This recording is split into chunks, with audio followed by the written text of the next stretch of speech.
degrees of epicness, where does this rate? Can we put up a poll question with that? It was an 11-pass sequence for the United States, and it ended like this. Otra vez Tyler. Para Weston McKinney. Se mete Serginho. Vino para Serginho Dest. El toque medio. Posición. ¡Gol!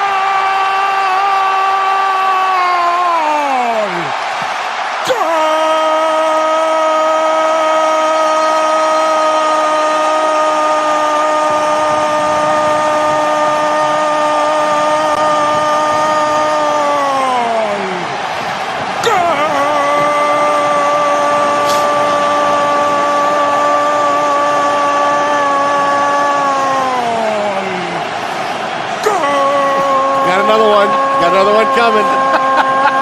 Now you're just milking it. Do you have one more? Do we got one more? Crowd cheer. Is there one more? Listen to the crowd. What's so good about that call?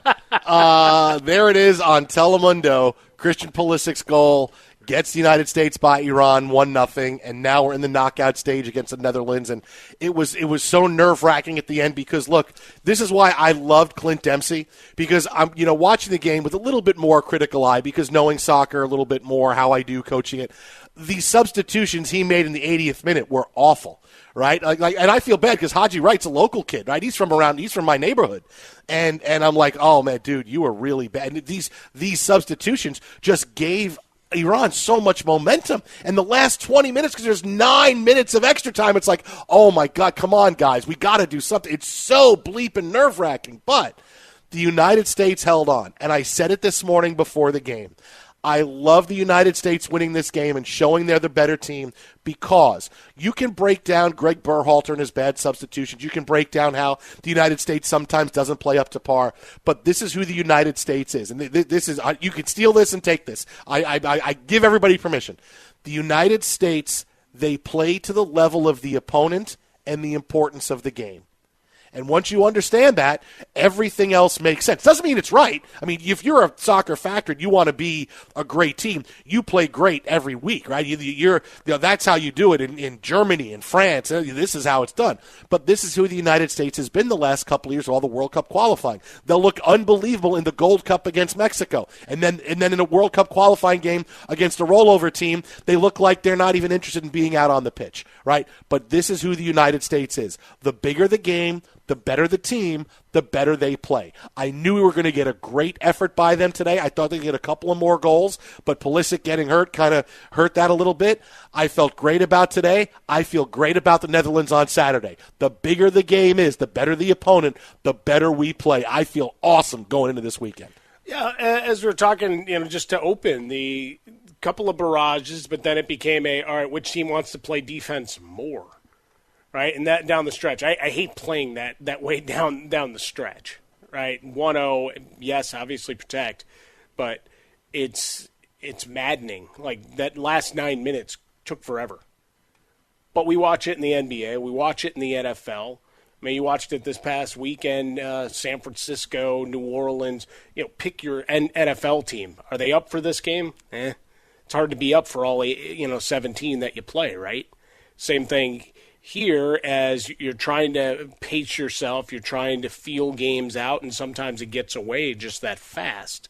But as they come together, what's the average age? What is it, 24 and a half? Oh, yeah, third youngest team, right? Second youngest team, so in terms of playing together, all of those things in big pressure situations, it's a new look, right? Because friendlies it has some juice, but not anything to even boarding a plane, right? When you get ready for the World Cup, and the expectations being so huge, and Pulisic scoring the goal, why it's such a big deal is he's the next, right? He's been anointed that for how many years? How many years have we known? Oh, it's been 5 Pulisic? years for Pulisic, right? It was the year leading up to the World Cup we didn't qualify for, and then it was, hey, are we still that same team? Is he still that guy? Yeah, so go back in time. Like, just as long as you and I have been doing the show, we've cycled through 2 or 3 guys to get to Pulisic. Yeah, he's next. Mm-hmm. No, he's next.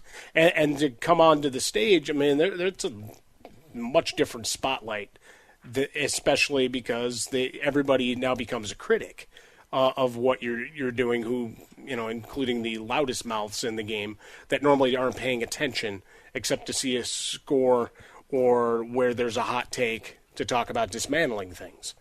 And so all of that comes together, and you get into this echo chamber, not to mention, the circumstances of this particular match. Like that was the biggest thing for this one, right? Pressure early, and then it was a lot of attacking. They had a couple of big chances, did Iran, early in the second half, breakdowns defensively, and then wide open shots that sailed wide or 15 feet above the net. Like there was a shot at the 69th minute where I'm just like, how did you not at least keep that on net?